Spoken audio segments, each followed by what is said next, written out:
G'day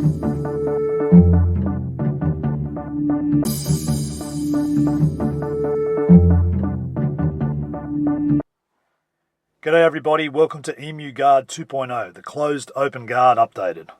My name's Ben Power, I'm a 4th degree black belt in Brazilian Jiu-Jitsu and head coach of SBG Australia in beautiful Sydney, Australia. As the name suggests, this is an update to my first BJJ Fanatics release from 2021, which we titled Double De La Riva Emu Guard. I chose that name very deliberately as a way to pay respect to one of the greats of the game, Ricardo De La Riva, and in recognition that playing his guards over the years has really helped inspire me to develop this new position.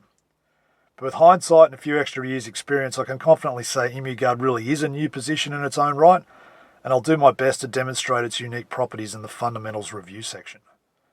In the original instruction, we went into great detail explaining Emu Guard mechanics and fundamentals, so if you haven't already watched it, I highly recommend checking it out.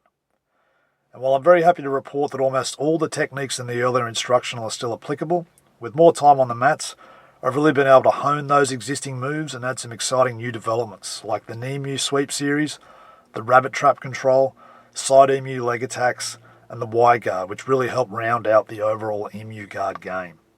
One thing I wanted to highlight right from the start is that the main inspiration for Emu Guard has always been for fighting in MMA. So it's my hope that by the end of the instruction I'll have you convinced that it's not only something you can add effectively to both your gi and no-gi jiu-jitsu games, but it's especially useful when we can utilise upkicks from the bottom position to force our opponent into an upright posture like we see in real fighting situations. I really hope you enjoy Emu Guard 2.0 and please don't be afraid to reach out and contact me if you have any problems or issues once you begin incorporating it into your own game. Let's get started.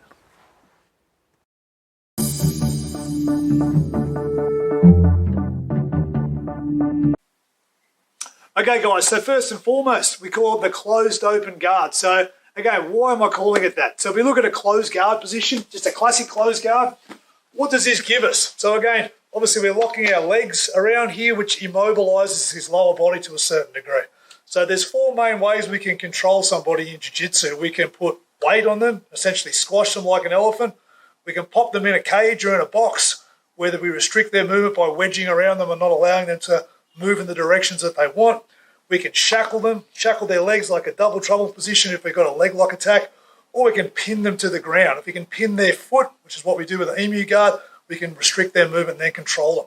So from here, my legs are doing the controlling. My arms are now free to come up and attack. So again, we can do all sorts of attacks if you play closed guard before you understand that.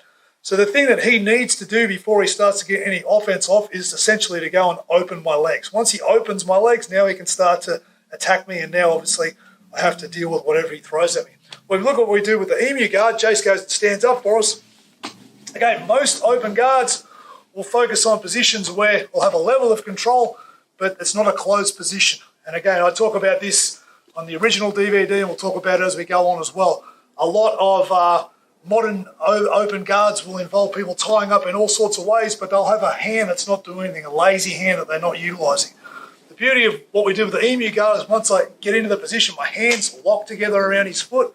And now this essentially, like a closed guard, I lock his foot in position and I can use my legs and upper body now to move around. Sorry, my legs to move around and my body to lift and move to enable me to go through a whole series of things that we'll look at as the video progresses. So from Jace's perspective, it's very difficult for him to get away from this position. If he starts to slide back, I'll follow him. I can lift and pull his foot to move him around here. If he tries to turn his body and run away, again, I'm still on him. So he really struggles to do what he wants to do until he gets his foot free. Okay, so that just gives us multiple opportunities to have repeated attacks. And again, that's the beauty of those closed positions where we can hold somebody for long enough that we don't just attack them once and then they get away. We can attack them 2, 3, 4 times to break through all different levels of resistance and move on to get a win.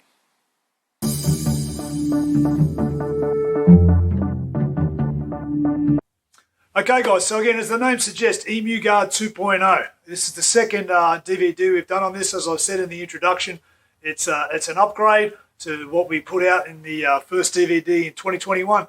And a few people have been saying, why invest so much time in this? And again, as I said earlier on, for me, this position really comes to its own in an MMA perspective. And that's why, because we've got a gym with guys that are fighting MMA. this is my first love in terms of how we want to approach our jiu-jitsu, and I wanted to have something that gave us a bit extra versus the regular sort of MMA perspective. With that in mind, most of the MMA ground game these days has really gone away a bit from its earlier jiu-jitsu roots. It's not very attacking. Guys spend most of their time getting back to their feet, and I wanted to put a lot of time and effort into developing something where we can change that mindset from a defensive mindset into an offensive mindset, where we get something where I can really attack somebody from underneath. And as we said in that first video, if I can hold him in position, and as things will show later on, have a whole bunch of ways to get into strong positions there, we can change the dynamic a little bit. So if you just think about that in terms of what we regularly see with most jiu-jitsu guards, if Jason stands up here, again, the vast majority of the no-gi game is either starting from a seated position, in which case, again, we can't do this in a fight. So perfectly viable for no-gi grappling. We've actually got the CJO on today and ADCC tomorrow, so we booked this time slot a while back before those tournaments were announced.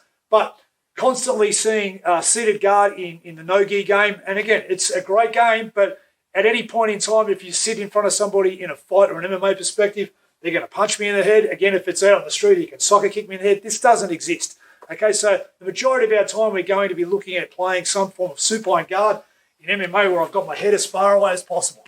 And so now we run into the same problems that we do, which we'll look at in more depth later on, where if my opponent basically gets to a position where they're getting on top of me or in front of my legs, I'm going to be in trouble. So I want to be able to get something where I could get up and I could keep him away so he can't punch me. Okay, if Jace goes to try and punch me here now, I can get to a position where if I do this correctly, and like everything, it's one thing to have a position, it's another thing to do it properly. If we do it properly, I can keep him at bay, and again, I can now turn this into an attacking situation where I can start to wrestle up, I can start to knock him down, I can start to do all the other things that we are going to look at as the videos progress. So, again, always talking to my students and discussing where you're going to invest your time. If you're going to invest your time in something that works across every single avenue of grappling, whether it be gi, no-gi, MMA or self-defense, that's a pretty good investment of your time. If you're going to really hyper-specialize in something like a seated butterfly guard that you might be able to do in the gi and no-gi, but it's going to fall apart as soon as you stress test it with punches and strikes, again, that's a decision you have to make for yourself. But as far as I'm concerned, that's why I've invested so much time in the Emu Guard, because I believe it ticks all those boxes and enables you to play across multiple fields.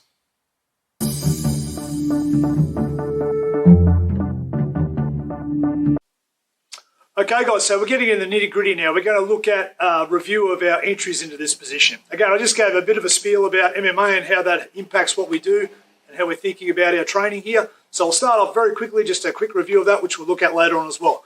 If Jace is standing up, again, we can see how this seated guard is not an applicable position to be in because, again, he's leaving myself very vulnerable. It becomes a position that you transition through very quickly and get into single leg attacks. So if he's a little further away from me, though, so just take a step back, time to Jace here, and we're a bit separated, I try and encourage my athletes in the gym to use what I call a spring guard.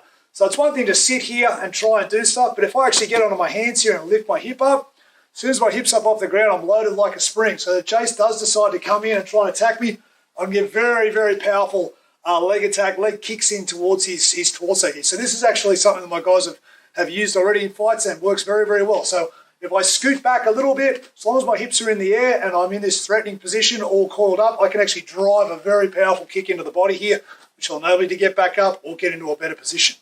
From there, though, as soon as he gets past that zone, take a step back in, please, mate. Yep. And he gets a bit closer to me, I now have to, if I get forced to go down onto my back, I can lie flat on my back, and again, a lot of guys will sit here and just throw random kicks up. That's okay, but if I offer my legs up here and he manages to get a hold of them and swing them to the side, then I'm going to be in real trouble. He can come and pass, he can come and punch. So we try and adopt what we call a shell guard.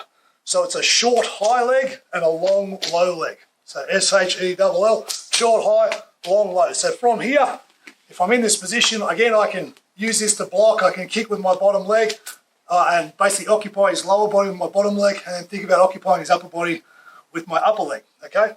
As Jace manages to get past that and get closer to me, again, he's in a position where he can come down and start to punch and attack. So I'm going to always look, if he comes down, I'm going to always look to use this to block his torso. And once he does that, now we're going to enter into our Emu Guard. Okay, so from here, as soon as the leg is close enough to catch, I'm going to catch it, and now I'm going to use my foot on either the body or the leg here to lift up quickly and jump into the position. Okay, so I can jump and launch up in here. Immediately as I do that, I'm going to be putting lots and lots of pressure. Okay, driving my hip in, which we'll talk about as we go. And again, trying to stabilise this position in a position that he can't punch me, so I can start to get to work to do everything we'll do later on. Okay, one other aspect that can happen here as well is if he is further back, if he gets annoyed by this leg being here, he can jump, he can step around and come in towards me. Sorry, don't step around with your other leg. He can step around with his other leg and start to approach this way. Similar, same thing. I block his body. I don't allow his body to get down where his hands can touch my face. I'm going to jump into the position. Okay, so I jump my hips up, launch in immediately, and then start to put pressure on. That's good. So again, that's an MMA perspective again. But in terms of just pure jiu-jitsu, the other main ways we sort of get into it is basically from classic reverse De La Riva, or even tripod sweeps. So if Jay stands up again, and he does just come in, we might be playing a De La Riva again. I might be giving my hand a break and just being lazy with it out here. But if I'm in this position and I go for any sort of sweep, but he doesn't go down, kicks his leg back and stands up, anytime his knee is behind, I can easily come and launch into that position. Similarly, if we're playing reverse De La Riva, anytime I've connected into a strong position here, it doesn't take much if I can keep this foot up here to come and build up into a strong position again. The last main entry point is via a closed guard. And again, we see this once again in MMA, but you also see it a lot in any jiu-jitsu match. So Jason's here in my closed guard. Anytime he goes to stand up, if he stands up in a fight perspective and he manages to get distance where he can be an arm's length from my head here, we call this a hover position. If he's here and I lose control of his head, he's going to punch me, and it's a very dangerous spot. My closed guard's no good here, so I'm going to immediately pinch and plank with my knees. So from this position again, it's going to be hard for him to get all the way down. There was a great example, Kayla Harrison, when she fought in a fight recently, I believe against Holly Holm. Holly Holm managed to get this position and stop a few punches from here until Harrison moved on. But from here, the more he comes in to try and hit me, the more he gives me an opportunity now to build into an Emu Guard. So I'm here, I catch the leg, I turn onto my shoulder, pop my hip on his, my foot on his hip. So I've got 1 foot pushing and 1 foot pulling on the other side. And again, now from here, my hips are super mobile. I can lift and I can get myself set into position again as well. Okay. So again, lots of different ways to get to the position. You can do it from distance immediately without having to go into any sort of seated guard or anything like that. We can build into it also from a closed guard. And one important aspect as well, just with that, is the last idea of entering in a fight situation is if JC's standing up, if I've invested all my time in playing inside guards, so forget from here, if I'm going to come all the way underneath and start to play single X or X guard or anything like that, to try and get all the way from out here to get my hips all the way underneath him in a real fight is next to impossible. So the outside guards, in terms of that, not thinking in terms of inside, outside his legs, but being further away in this perspective, are always going to be a high percentage option, which again, why we invest so much time in developing this guard.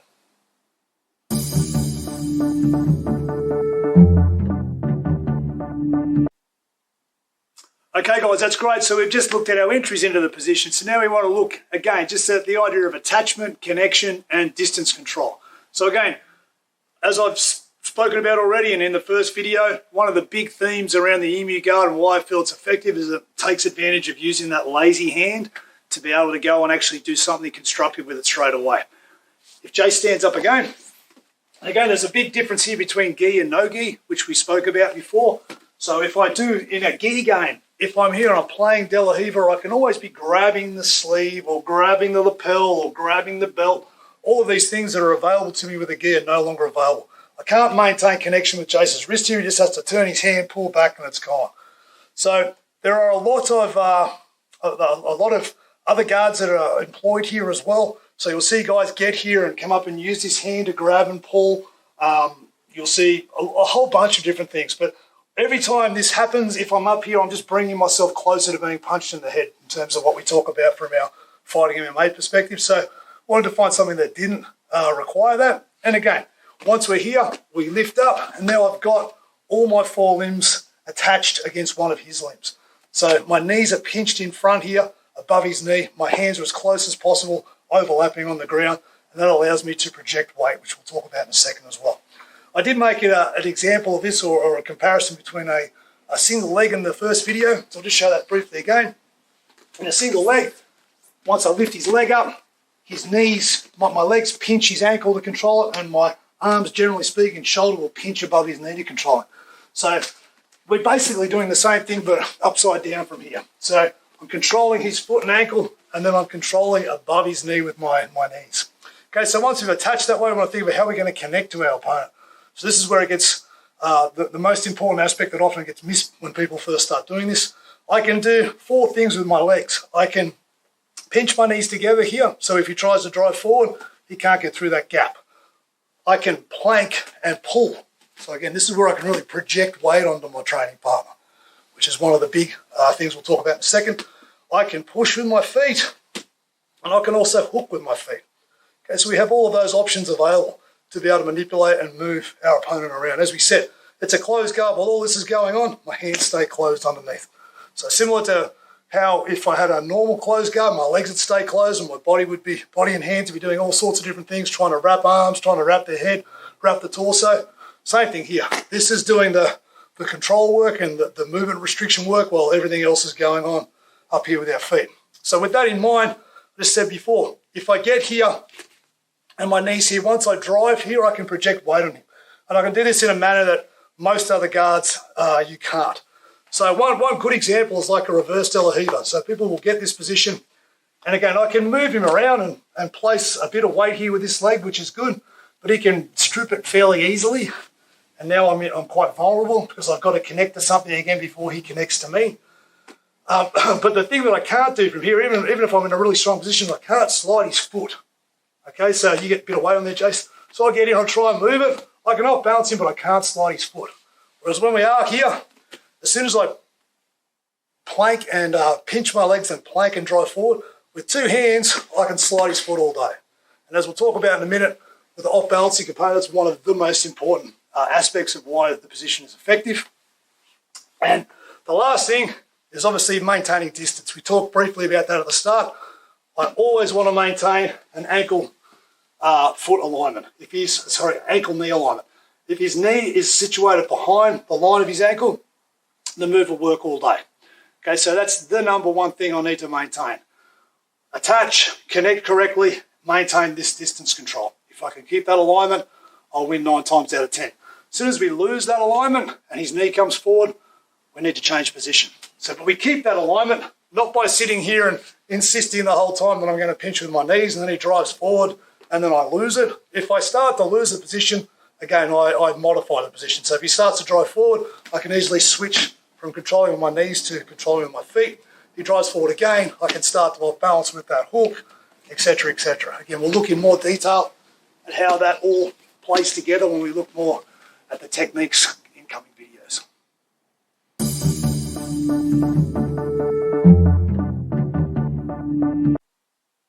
Okay, so we just looked at attachment, connection, and distance control. Now I just want to have a look at some off-balancing goals. Okay, so again, spoke briefly with the last video. Just want to have a little bit more of a close look at that foot slide and how we time that with our lateral movement to be able to get the goals that we essentially want.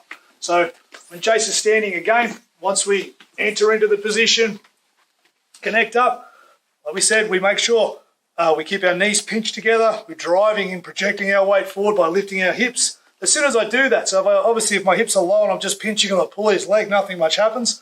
But as soon as I lift my hips and I can drive weight in here now, I create a space and I create a leverage if his knee is behind the line of the ankle where I can easily pull his foot forward.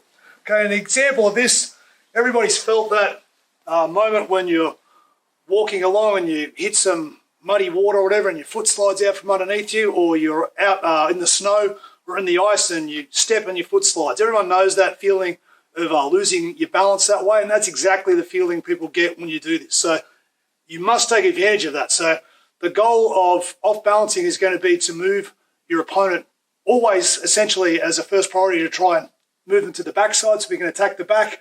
But if they're resistant to that, we can move to the front side as well. But we want to time that with the foot slide. That's when it's going to be most effective. So one more time, if Jace is here, If I just get this position and I try and tilt him backwards and forwards, I can have some success, okay, if we do things correctly and we get an action-reaction happening. But if I lift up here and I slide and tilt simultaneously, I get a much greater movement, okay? So whether it's to the front, whether it's to the back or to the front, I can either look to get him moving backwards where I want him to or get him moving forwards. When I take him back, I've got a few essential goals. I want to ideally put his hand or his hip on the ground. So if I get his hip to the ground, fantastic. If I can get him stopping and getting his hip all the way to the ground by blocking on his hand, still good. But obviously we've got a series of follow-ups from there, which we'll look at in the side emu section. But if I can't get his head all the way to the ground, I want to at least get him moving backwards. Oops, sorry. Get him moving backwards where I can see his foot behind. And now I can start to attack to get a long De La Riva hook in, and I can start to work around the back to look to get his foot and get full control of the back, which again we'll look at in great detail later on. If we're going to the front, again, so often the more I try and move backwards, the more he knows it's coming and he starts to go the other way. So if we start a movement this way, I can very easily twist it the other direction as well. And from here, our goals are, again, to try and get his hands to the mat and also try and get his knee to the mat, okay, which we looked at the last video. That's the hardest thing to do, but we'll look at what we can do. If we can't get the knee to the mat, we can use that scenario to build into a Y guard, which is a new development that works really, really well with this guard. We can also work with a series of other things to build into single legs and other options.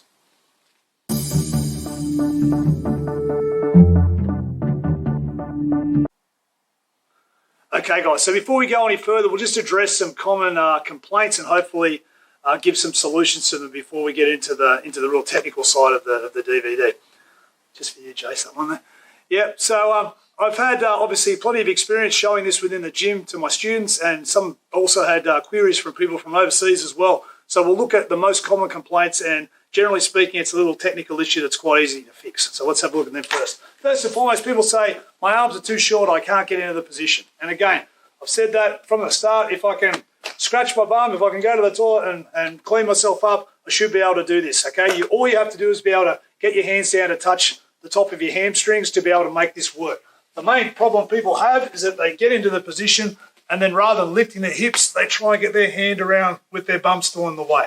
So it's very important when we're here that you actually lift your hips up and off the ground. If I do that, it should be relatively easy to bring my hips close and then come around, square up, and touch your hands on the other side. Okay, so the second big complaint is people being in this position, or the second biggest mistake people are making as well, is they will get here and then lock their feet. Okay, and if they lock their feet, nothing's stopping Jace driving his knees forward. And again, I lose that critical knee-ankle alignment and the position doesn't work.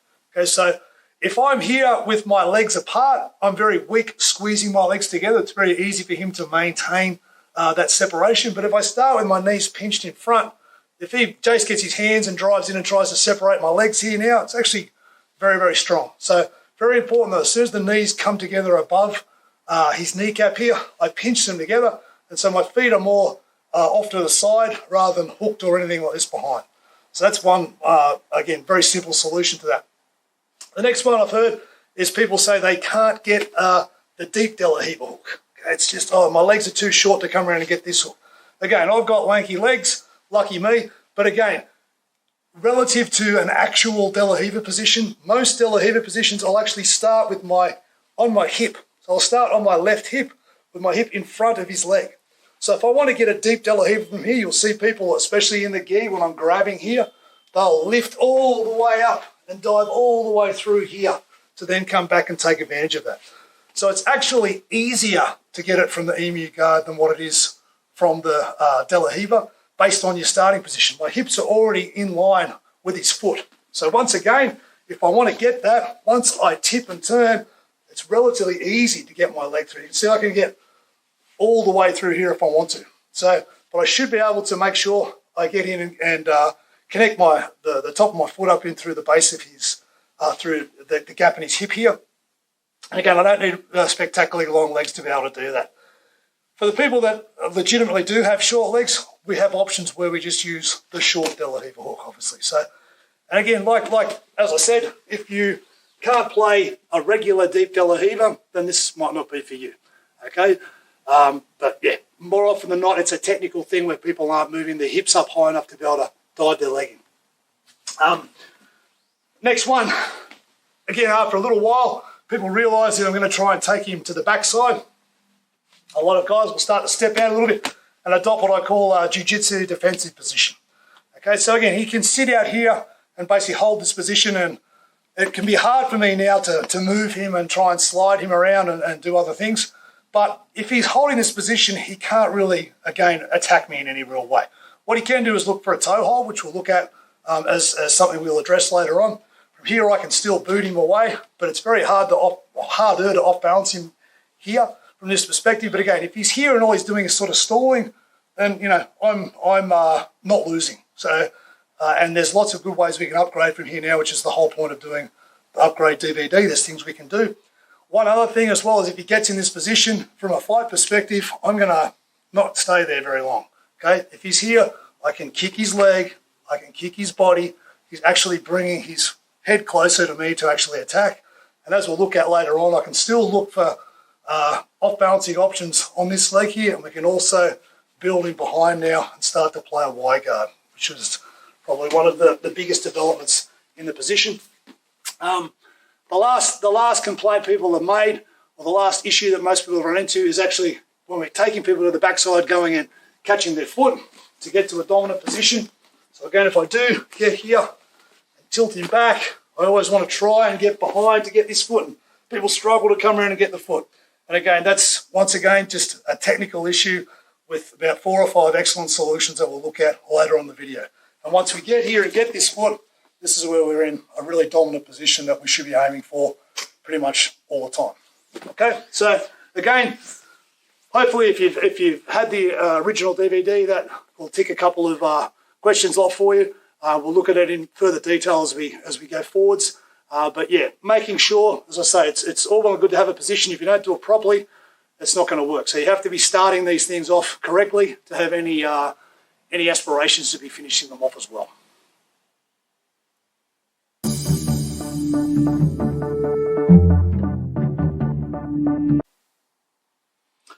Okay, guys, so just a quick summary of those fundamentals. So basically what this guard offers us, if Jace stands up for me again, as we say, it's a multi-limb attachment. So I've got 4 limbs attaching at all times. Again, that's one of the biggest differences with a lot of other traditional open guards in the no-gi perspective. It allows me to restrict his movement, it allows me to control the distance and project weight onto him.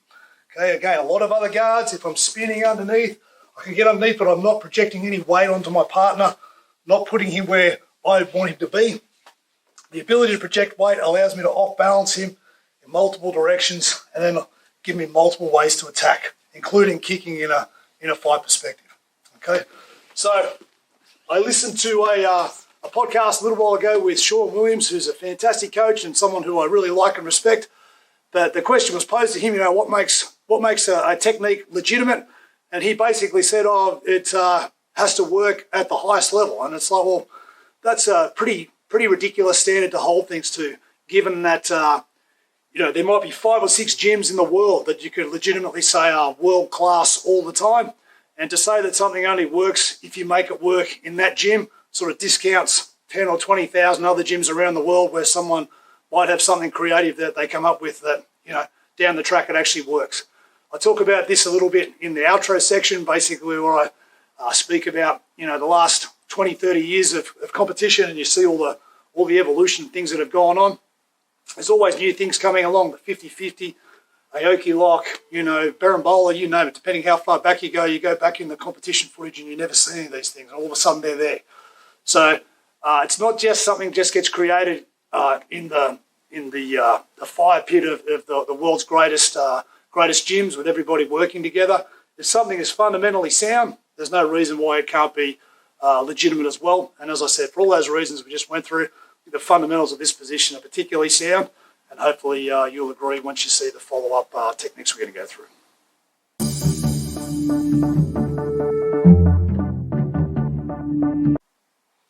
Okay, guys, so now we're into the technical section. So before we get into the real nuts and bolts of these particular positions we're going to look at, we'll just do a quick review of the backside tilt options that we showed in the double De La Riva Emu Guard, the first version that we did. So if Jake stands up, again, we've talked at depth now about entries, about the way we're going to attach to our partner. Once we get to the position, what's our main goals, and we're trying to tilt them to the back. First and foremost, if I get here, my main goal is going to be to try and put him down onto a hip so I can hoist up and take the top position, or move underneath him with a Berimbolo style attack, where I can immediately take his back. If I can't get his hand or his hip to the ground to do that, I want to make him step backwards so I can attack his rear leg and get behind him. So with the first DVD, we did this pretty simply, just with that classic knee pinch. So my knee's pinching, and again, like we did before, if I lift my hips, project weight, I can pop him down, straight onto a hip. And again, we'll look later on in terms of this position, the upgrades we've made in terms of how to deal to get the top position and do other things from here. But that's that first sweep, classic sweep we sort of looked at. If he's here and we go to try and off balance in this direction, he doesn't go over. Anytime he squares up from here, I can switch to a traditional tripod sweep. And we also looked at getting here. If I get this position, I can get my deep De La Riva hook like we looked at before. So once I get that deep De La Riva hook, we did look at a Hodger Gracie sweep that he did back in one of the early Abu Dhabis. I think it was 2005, where you went through here and connect the legs and then knock them down. Again, of all of the techniques that we've done, that's probably the one that relies on you having relatively long legs to be able to make that work both sides. So it's probably the one we'll focus on the least going forwards. But if you do have long legs, it's a great sweep. Go watch the match from 2005 and chuck it into your arsenal. It works better when you've got the two hands rather than the one hand. From there as well, we also looked at scoop grip attacks. So if I do get the positioning behind here, I can look to lift up and come on through and get a scoop attack here, join my hands and knock him down to the ground. We'll review that and show the upgrades we've done from that. With the classic De La Riva position, again from here, a whole host of ways now in terms of getting to that far leg. So in the first DVD, I showed putting my leg behind here and then working our way through, bringing him over to catch this position, but got a host of different better options now in terms of how we can make that position much easier to catch. And last but not least, we did a seated roll through. So from here, I basically came up here, hung back, and then worked through and went underneath to take our partner down. Yep, nice and controlled. And that move itself has kind of been split into two. So we have now a thigh pull where I can actually go and catch the foot, and also instead of rolling through that way, I actually get my knee in behind, which are called the Emu series, which again is probably one of the other big advantages in terms of what we've added to the Emu Guard development in the last couple of years.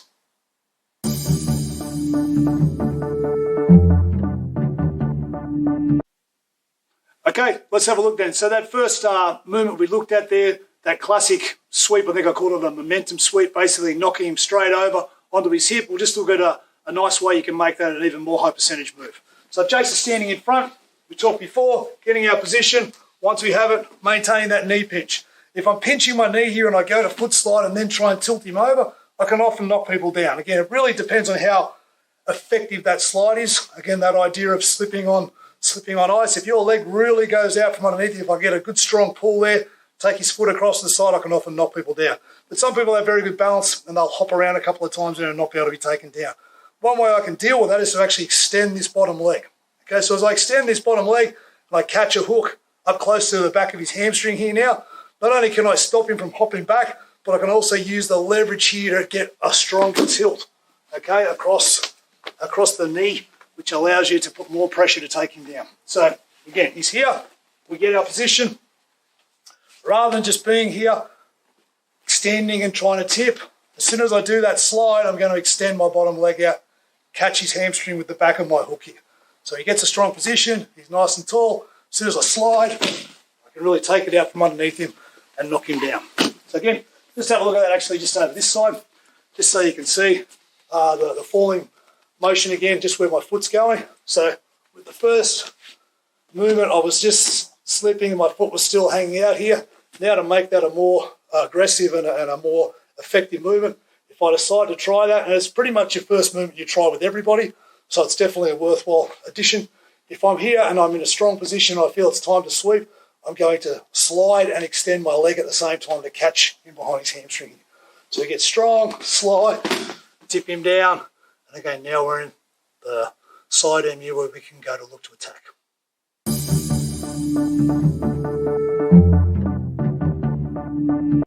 Okay, so we just looked at that classic sweep over onto the hip there with that extended leg there just to give a little bit more control.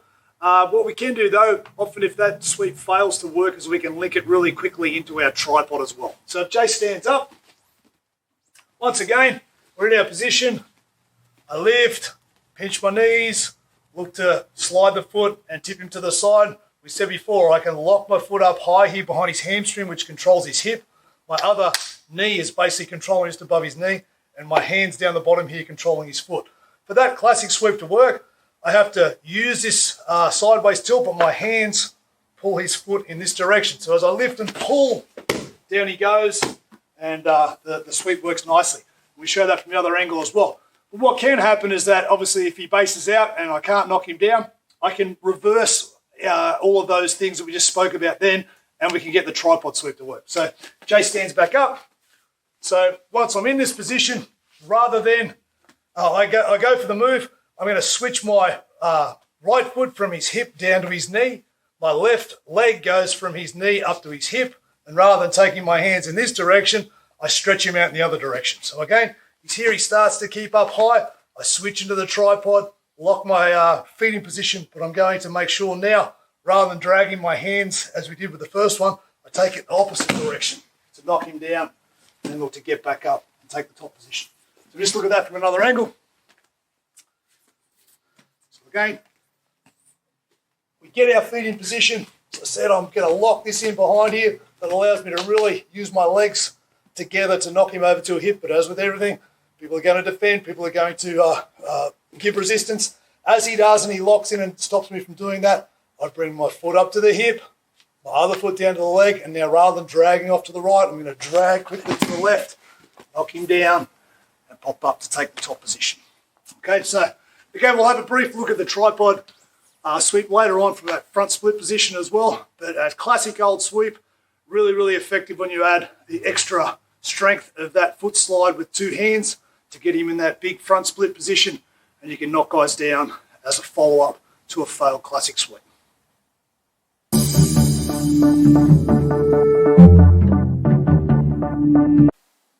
Okay, so we just looked at that classic sweep with the extended leg to knock our opponent down to a hip. When we do that, we have a lot of options once they hit the hip from what I call a side emu position, which we'll look at in more detail later on. But for now, more often than not, when we go to try and get that backward backside tilt happening, most people, if they stay on their feet, we can get that long De La Riva hook in, and we have a load of options how to get behind our opponent and get to a baby bolo position. So the baby bolo is when we get behind them and we've got control of both of their feet. So before we look at all those details, we'll just look at a few good finishing options from there. It's a great position to be in. We're behind our opponent. We're obviously we have control of both of their feet. So I talked about shackling people at the start of the video as a great means of control. If I can be holding both of your feet, it's very difficult for you to move away. I can project weight on you from there and put you in positions that I can take advantage of. Our main things that we look to do from there is to take the back, get into a leg entanglement, or if the person switches their hip down, we can follow through with the crab ride series as well. Again, this is not the video to go through and show you all those elements. Just wanted to make sure you had a good idea of the follow-ups we can do from the following positions we're going to look at. So again, if Jace is here and he stands up, as we say, we're going to go through all of these details in a moment in terms of how I can get into this position. But once I'm here, if I go here, I'm always have the ability, as I said, he can't move his feet forward from here, so I'm always going to be able to use my knees to drive him down. If I drive him into a position where his legs stay up off here and I can't get any further, I can swing my leg through, extend my bottom leg, and finish in a backside 50-50 attack. We come back again. He's in position. I get here, pull through, get to this position. Again, if he doesn't go down from here, I can have this leg inside or outside, so if I circle in, it's not an issue. If I get here, I try and drive him forward, he brings his weight back so I can't push him down onto his hands. I can come up, control the hips, extend out, our classic back take from that position. And finally, if we do get that double leg control from the back, most people know that's coming. Rather than going straight down onto their hands and staying square, a lot of times people will drop to a hip to try and avoid somebody getting their back. And again, obviously that gives us an immediate opportunity to heist up and take the top position, but it also gives us a chance to stay stuck to them and crab ride through to be able to continue to chase the back. So with that, here again, get behind, get in position, pull his body through.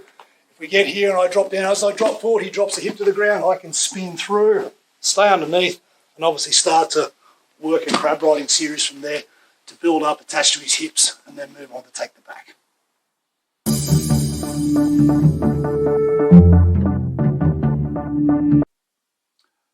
Okay, so we just looked at what we do when we get that baby bolo position where we're behind our opponent controlling our legs. Now we're going to go into more detail about how to get there.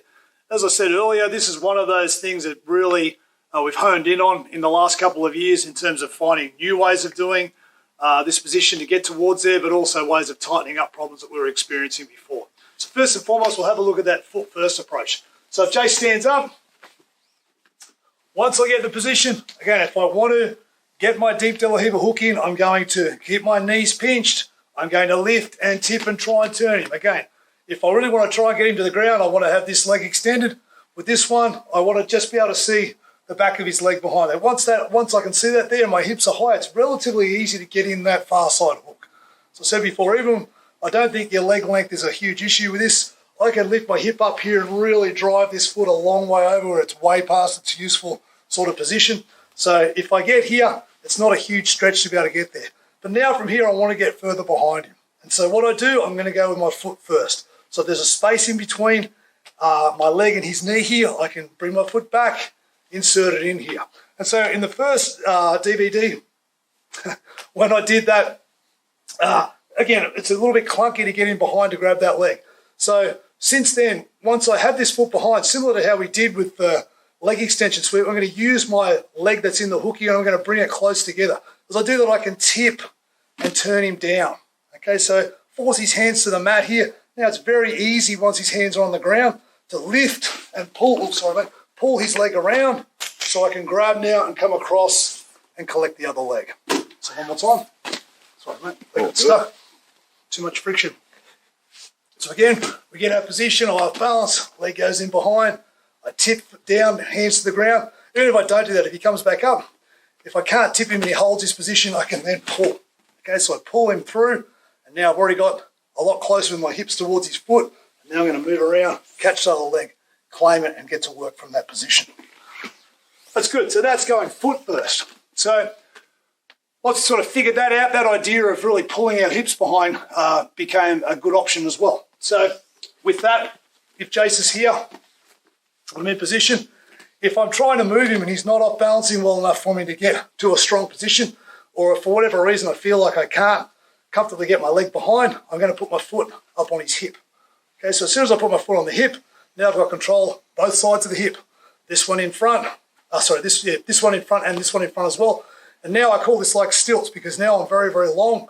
So I'm going to lift, and my goal now is to get my hip behind him first. So I lift up and I can pull and stretch him forward. Now my hip's a long way behind this leg. Again, it's pretty easy to come across now, claim that other leg and get to work on our baby bolo series. Third option, we're going to go hand first. So we did this one in the original video, but I did it as a means of bringing my other arm up and rolling through. But after doing that for a while, it's useful just in and of itself. So from here, we tilt, I get the leg. From here, if I'm in position, I can just get my hand behind first. So I then do a little movement on my hip here. As we said before, if my hip's staying in front, it can be hard to get a good purchase here. So, but once I'm behind him already with this leg, I can comfortably just take my hip off his leg, sit up here, and now I just hang. As I hang, he comes towards me. Okay, so I hang, bring that foot towards me where I can claim it. Once I claim it, pop my legs in, and now we can get to work doing whatever we want from there. And last but not least, Jason's going to do a little switcheroo here for me, and we're going to do the Emu sweep. So again, same thing on the opposite side. I'm in position, I off balance, my leg goes through. This time I'm going to lead with my knee. And again, in the earlier video, I rolled through from here basically with this hand up on top. This time we're going to keep the position. This hand comes up and I catch to allow me to get my knee in behind my opponent. And this is a very powerful position we're going to look at in more detail in a moment. So now my knee's behind here. I can catch this thigh. We've got a whole host of options that we can do from here as well. So let's look at those just from a different angle. Chase pops over this way. So he comes forward just with his left leg first, if you can. Oh, sorry, right leg first. My bad. So again, we're in position. Tilting, my leg comes here. Put my foot behind. My foot's behind, I can put pressure this way to twist, or I can just immediately lift and pull. Okay, that brings this leg nice and close for me to claim. We can go do what we did on the last video. Let's go foot first. I can be here again as well. I tilt just enough to get my long De La Riva hook in. My foot now comes up to the hips. So his legs are nice and long like stilts now. So as soon as I put a bit of forward pressure with my legs, doesn't matter how hard he presses into the ground, push back into me, pushes into me, give that a lift and stretch him through. Come back and claim that leg. We go with our hand first. Again, get our position, tilt through. For whatever reason, I let go. Claim the knee. The only issue with this one is I bring my head up close, where if it was a fight situation, you'd have an opportunity to maybe hit me very quickly with a back fist or something. So of all of these ones, that's probably the one that is most reliant on speed and doing it very quickly. But from here, I can pull him forward, a catch, upgrade again. And last but not least, in position, I tilt, leg goes behind, and I immediately climb in behind with all my body weight here to get a strong position that we're going to look at in more detail. So again, ending in the same position, but we're starting with our foot first, we're getting our hip behind first, we're getting our hand behind first, or we're getting our knee behind first. All of them great options, and again, when you have those 4 different entries basically into that backside position at your disposal, it becomes very, very difficult for your partner to stop it.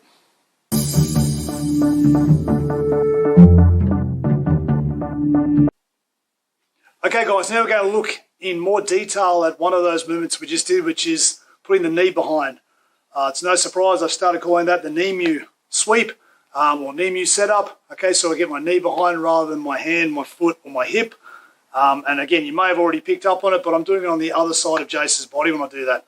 That started out as telling everybody it was because I had a sore knee, but realistically, it was because I couldn't do it the other way. So as with often happens in jiu-jitsu, we get very, just as we're left and right-handed with different things, we can be the same with striking, whether we're orthodox or southpaw.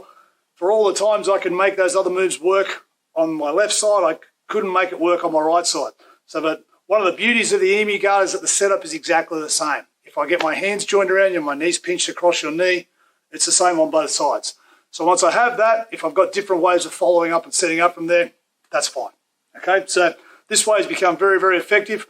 Got a whole host of finishes you can do from there based on whether you can catch your opponent's foot, as we did with that baby bolo sequence, or if we can't catch the foot, we've got a great series of wrestling up options as well. So to start with, we'll look at what happens once we get their foot. So again, Jace is up. I get the control. Again, I'm driving with that pinched knee.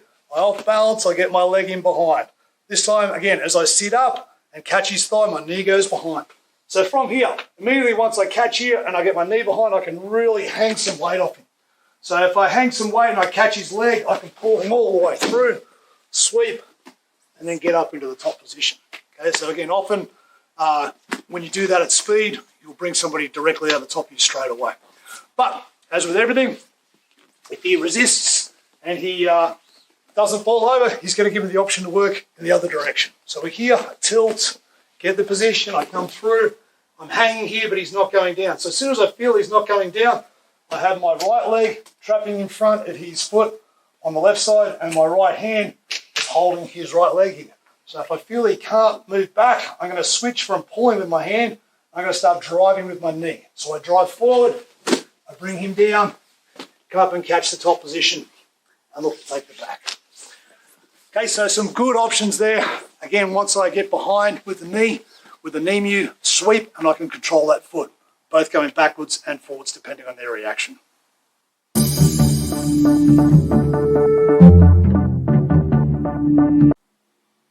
Okay, so we're back again. We just looked at some options from the Emu sweeping position when I can go around and catch that back leg like we did with our baby bolo series. Sometimes though with that, when you're moving behind and you get your knee behind them, they know what's coming and they're going to keep stepping away. So we need some follow-ups from that when we can't catch their foot.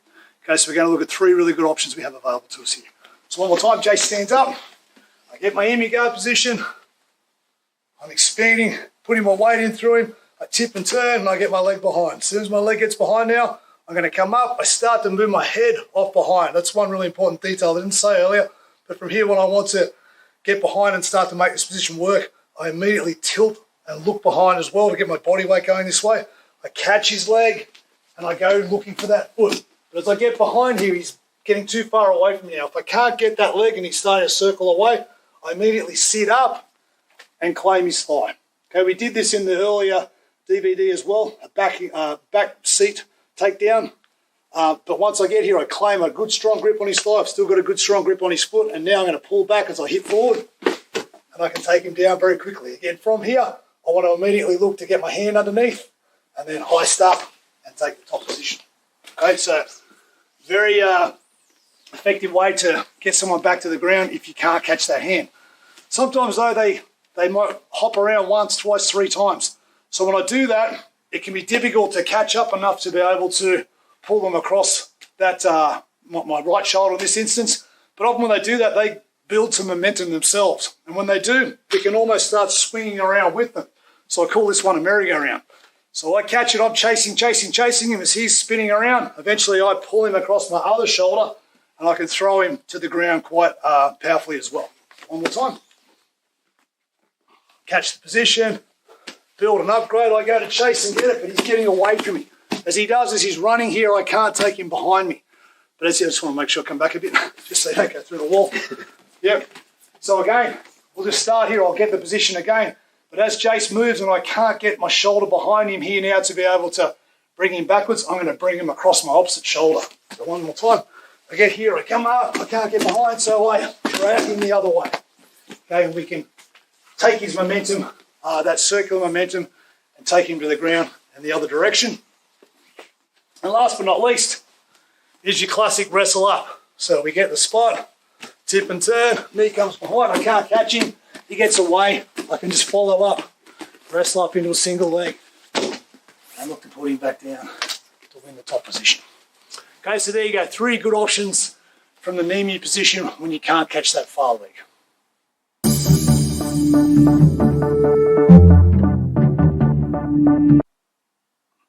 Okay guys, that's good. So just the final piece of the puzzle in terms of our backside tilt upgrade. So we've looked at taking our opponent to the ground with an extended inside leg if we can help take their hip to the ground. We looked at a bunch of different options to get back to that baby bowler style positions where we have the double hand control by going foot first, hip first, hand first, or knee first. So one of the other things we looked at though in the initial DVD was the scoop grip from that position as well. And while that position is still very, very effective, I've got a couple of little upgrades just from seeing other people do their thing. One of them was Jason Rao, did a really nice one of his Instagram videos. And also, it also reminded me of a video that I saw many, many years ago from Bruno Frazato, who was a Brazilian champion, where he showed an inversion that we can do as well. So just a couple of variations to what we showed in the first series. So if Jay stands up, we'll get him over this side first. So again, with this one, this is a very powerful movement, and I see a lot of people doing this from De La Riva. So playing De La Riva and building into this position. And they're, wonderful position that they love him because they're joining their hands. And again, that's the same idea. It's a closed position. Of course, it's a good position. That's what we should be doing from the start.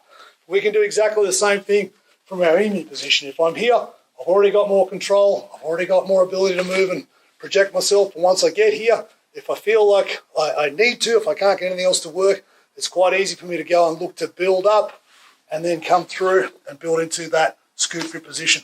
Once we have this, I can knock my opponent down. I can put my knee behind his thigh.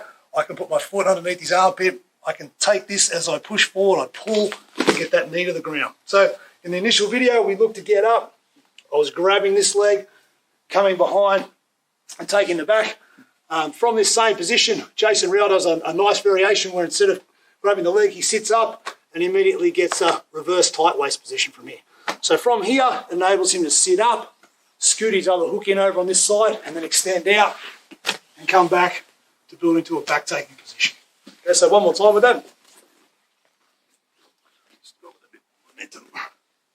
So here, tip, get position, pull, knock him down. Once I get here, I immediately come and catch, get my far hook in, and now extend through and come over to take the back. So as with everything, sometimes we can put him down easily to a knee and then follow up with that back take. Sometimes he's not going to be so receptive to it. So if he is standing up and we're trying to push him forward and we're not getting anywhere, we need to have a follow-up. And this follow-up, as I said, is a pretty old school one that I saw from Bruno Vazzato many years ago, but it really jogged my memory not too long ago, and it's very, very effective as well if he stays on his feet. So Jason's here again.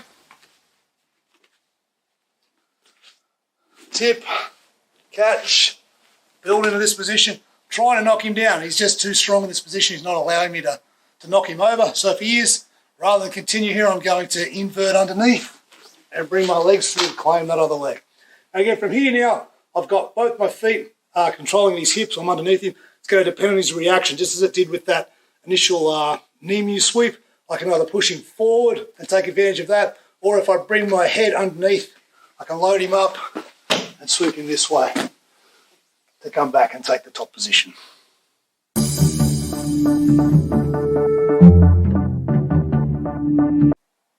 Okay, so that concludes the backside tilt section review. So now we're going to just have a look though, going back to that first video in that section where we put the person down onto a hip, we want to have a look at that side emu position. So often you can off-balance somebody quickly, as I said, if you, especially with that strong foot pull and catching them unaware or building a lateral movement from side to side, we can get that person to a hip. So when we get them to a hip, we've got some good options, and we'll look at some upgrades we've done with that as well. So if Jace just pops over this way, just have a look at this different angle for this one. So again, if I start, and we looked at that classic sweep with a leg extension, so I do manage to catch that foot behind and put him down here. So as soon as I'm here, he's got a few options that are available to him. First and foremost, a lot of people, as soon as I hit the ground, they try and bail. They try and get away and clear their foot. Okay, so if he tries that and tries to scoot back quickly and clear his foot and he's moving back, it's very simple just to follow up and take the top position. So pretty simple stuff, but again, a very common reaction. If we get here again, once I'm here though, again, I can still be holding with both hands.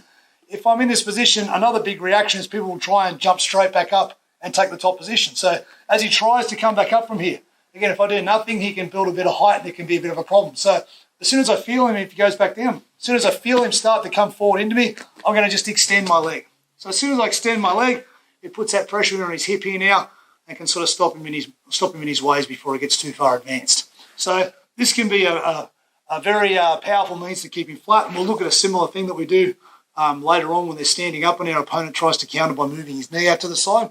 So that idea of pinching with your knees, extending your legs and changing the orientation of your legs depending on the situation is in play here again. So once we do this, if he is still bringing me that forward pressure, if I try and release and come up here as he's coming into me, more often than not, he'll win the battle. Okay, so very important that as I do try and heist up, I don't try and heist up and into my opponent, I move my hips back and away.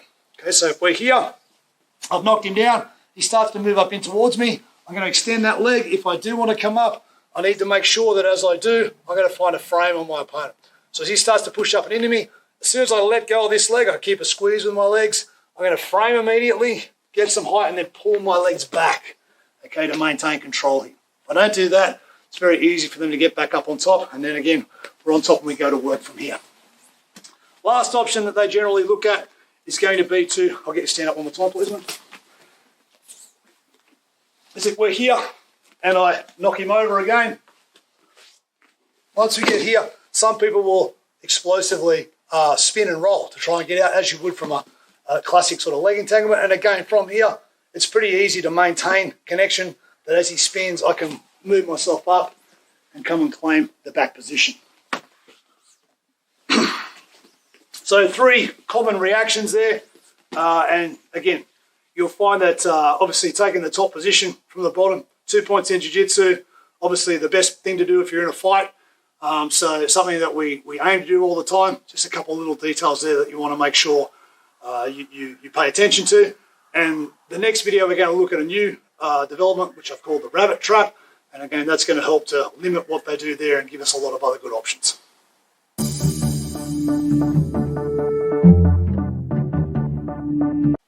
Okay, guys, so we just looked at a couple of the classic sort of reactions you're going to get from your training partners once you put them over in the side emu position. We want to look at a development we've come up with which works really, really well in terms of shutting that stuff down and also helping us set up leg entanglements and other reversals. So I'll get Jace to start on this side this time, just so you can see the leg work. But basically, same idea. From here, we looked at getting this position, again, expanding down and catching here. So from here, if his leg is free to move around here, he can do what we did before. He can look to go back, he can look to hoist up, he can look to spin and roll the position. So what we figured out was that if I get here, if I come and I claim this foot, okay, so from here I'm going to trap his foot basically with a scissoring motion. I'm pushing forward with my left leg and pulling back with my right leg.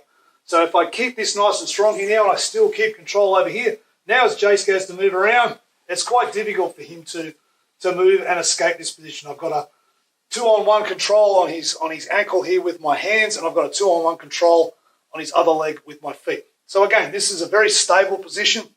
I can at any time, if he does start to push up in and try and get up on top, I can go back and extend that leg out. I can pull it down. If he goes to try and spin and get on top here now, it's going to be very difficult. If he tries to move away and pull his body away, and he's going to take me with him, basically. So rather than just having that attaching them we've spoken about since the start, that closed position with our hands that we get with the Emu Guard, we've got two closed positions there where I can control both of his feet. Okay, so it gives us a lot of opportunities to set up some attacks, and we'll look at those attacks and reversals in a moment.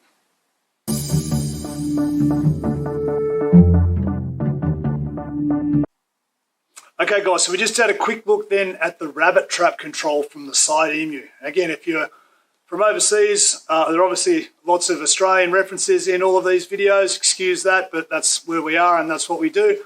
What we're going to look at now is a couple of leg locks that you can do from this position. And again, one of them is quite a famous one, the Cowterra ankle lock. It works very, very well from this position if I can hold and trap the person, trap both those legs like we spoke about in the last video. And the other one is one I'd never really seen before. It's more of a reverse knee bar. But again, one of those things that you can catch people with. And if they defend it, they actually give you a great opportunity to be able to go and hoist up and take the top.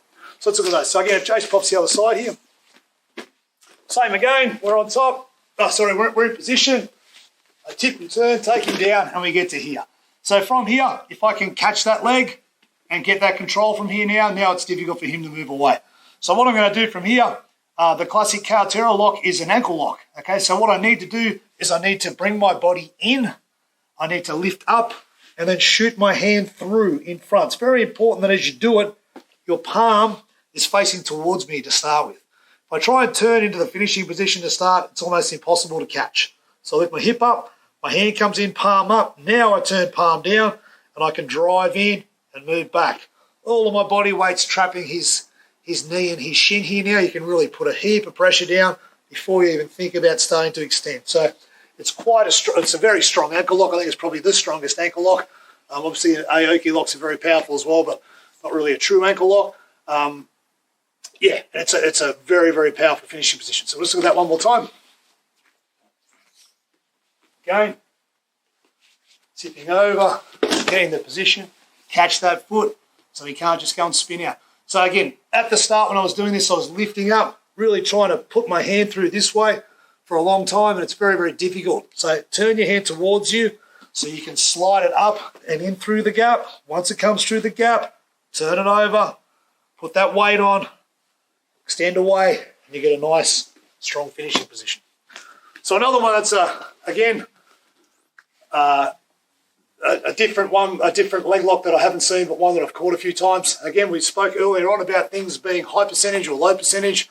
Are they world-class moves or not? I'm not claiming this one is, but I'm claiming that I've got a few people who are pretty decent with it. And if I go for it and they defend it, again, it helps us build into our strong follow-up positions anyway. So it's still worth a crack if it's available. So again, we're here. We knock him over. I catch the position. So with this one, if our opponent's retreating and we aren't anywhere near catching his knee line, this doesn't work. But if he starts to push back into me, or if I start to bring my hip in towards him, I take his foot up to the high side here. So if I can get his foot to the high side and come around and now catch it. So if I catch this with this scoop grip here now, so his leg's high, I can actually use the reverse motion of the normal knee bar to put knee bar pressure on here. So normally it's his knee facing in towards our groin and we drive forward. With this position, I'm actually driving backward with my hip. So if I drive back with my hip as I catch my hands and then come forward, it gets a knee bar pressure into here that's actually quite strong. As we said, if I do get here and he feels that he starts to pull his leg out and back to escape, if it's here, actually, it's kind of hard to do. You're pretty locked in. But if he does manage to pull his leg out and trip, he's moving backwards. And again, I can come back up to take the top. So it's well worth the effort in going for this move. You're either going to get it or you're going to get a good reaction that will put you in a strong position. So again, tip over. I trap his foot so he can't go and spin and move out of these positions. But this time it's all about getting his foot to the high side. The Caltera lock, we got our hips high so we can come underneath and catch the foot. With this one, I keep my hips low and I bring everything up. Once I've got that, I want to catch and try and get my shoulder in front of his foot. Once we're here, I pull, extend, and that's got a pretty solid pressure on the knee. So again, both of those options, well worth trying with that rabbit trap position because your opponent's not getting out easily. And again, often the reactions that they'll give you will allow you to then heist up with the following movements that we're going to look at in a moment.